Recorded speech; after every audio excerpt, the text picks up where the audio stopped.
On this episode, I'm going to be showing you how I'm going to fix this massive sinkhole that is developing underneath my asphalt driveway. So make sure you stay tuned.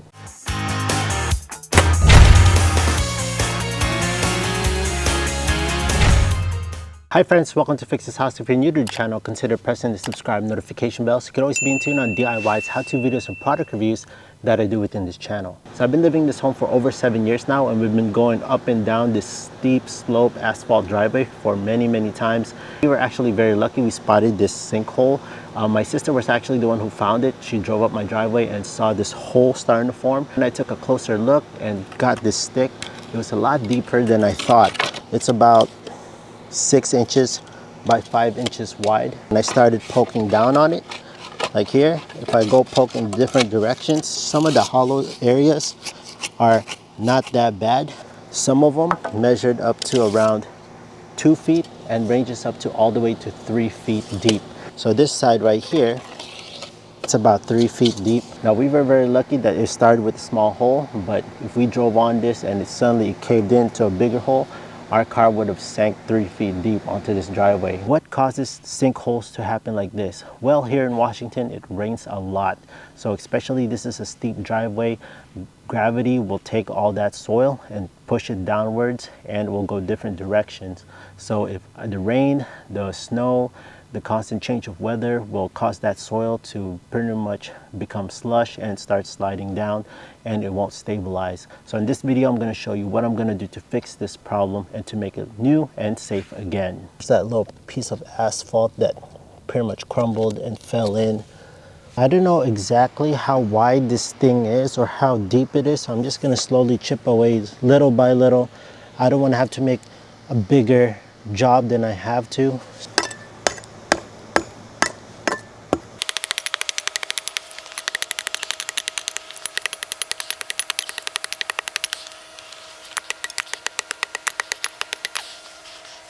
The hole now used to be 5 by 6, now it's widened up to 8 by 8. A closer look.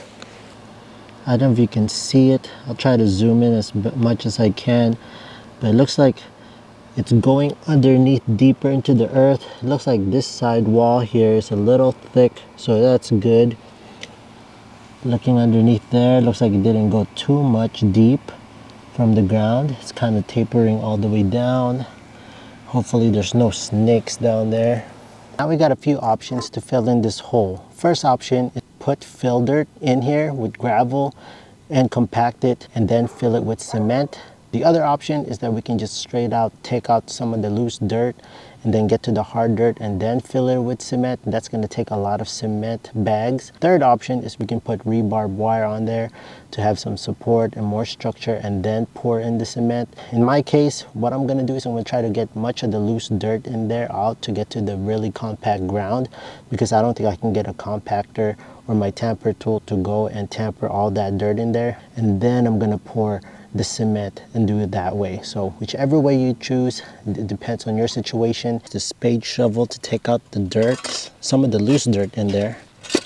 And the issue with this is the hole is so small that I can barely take out any of the dirt. So it's kind of useless for me to use the spade shovel to take out this loose dirt in there. But I'm gonna keep the inside of the holes free from any dirt, because I want to get the cement as deep under there as deep as I can. I ended up doing is buying 5 bags of this Quikrete. This is a fast setting cement. This sets and hardens in about 20 to 40 minutes. Dry pour it in there and add water. So hopefully 5 bags is enough, but if it doesn't fit, I'm going to grab more and keep filling it up and leave about 3 to 4 inches at the top. Don't mind what other people think. Whenever you're working with dust producing agents like this, always wear respirator. Protect yourself, protect your lungs. Trust me, it will help you in the long run. If you need one, I'll leave a link on the description down below. I'm gonna pour this one bag first. After I pour it, I'm gonna go shove as much of this concrete into the hole, add a little bit of water, and then add more of the concrete.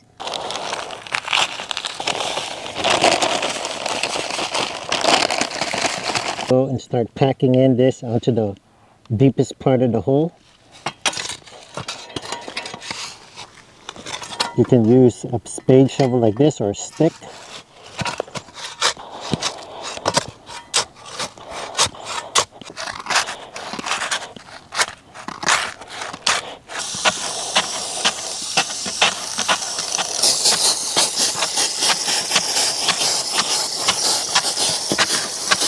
Now onto the second bag.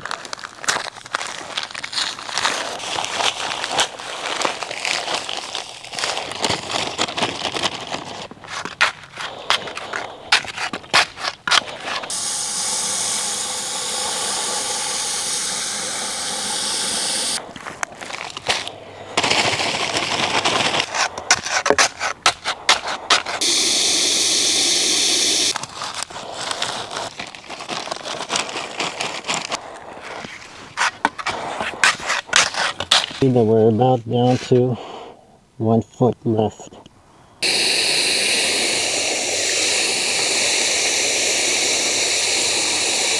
Slowly draining in there. We'll wait for a few minutes till that dries up. So after that, I'm going to buy some more bags of the concrete, put some more, and repeat the process. Let me show you now the second option that you can do, and that's by mixing the cement itself with water before filling it in the hole. Open this up and slowly start adding water little by little until you actually get the consistency that you want. And only use the amount that you are willing to use, because this will set really fast. About 20 minutes is the drying time. So what's great about this cement is all of it comes with rocks.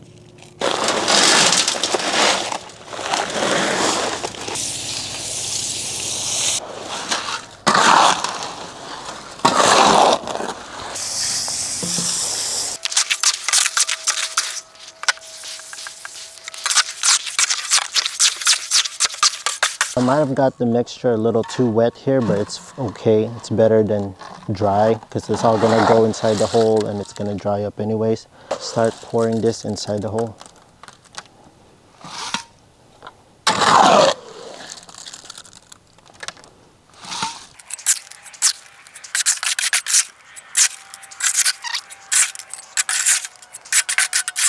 Got my kiddos here helping me out. Good job, kids. All right, thank you. Well, we got a little bit of splatter on there, so we're just gonna take our hose and wash that off right quick. We're a little short, so I'm gonna mix one more bag.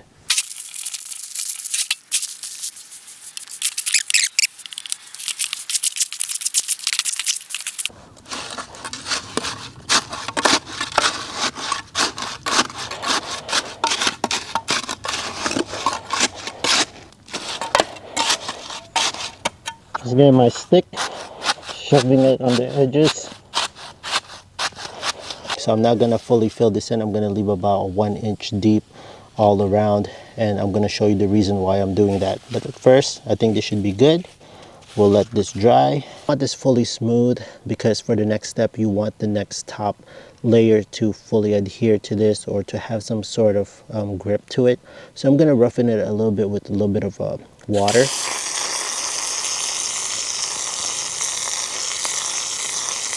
See, some of the pebbles are exposed, giving it some texture, something for that top layer to fully grasp onto it.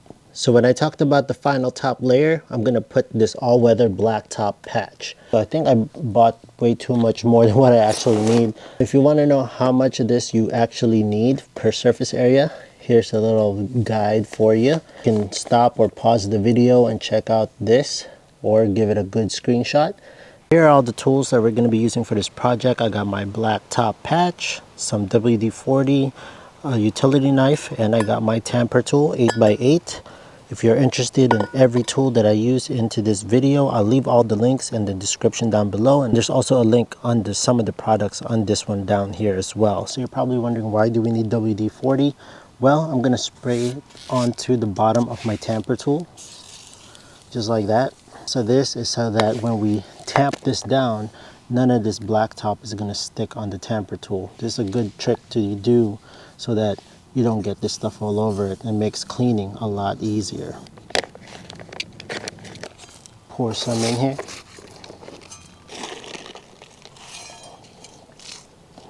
I have it to about 1/2 inch right now, and if we need more, we'll just add more, but this is definitely 1/2 inch, or up to 1/2 inch to 1 inch above the existing.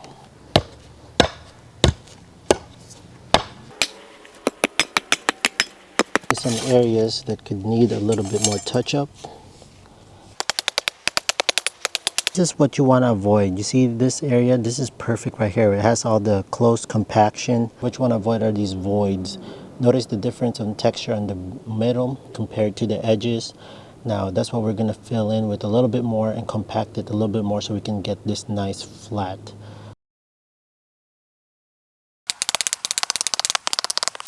So there you have it, friends, nice and compact. I know it says on the instruction that avoid bird bath shape like this. Maybe it's because the edges, it's not gonna square up. You want to try to make it a square cutout, but I'm doing it my way.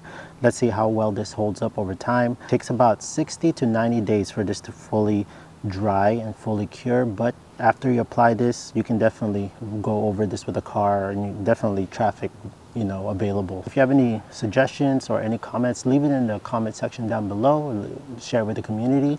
If you found this video super helpful, please hit that big thumbs up, press the subscribe notification bell, and I'll see you friends on the next video.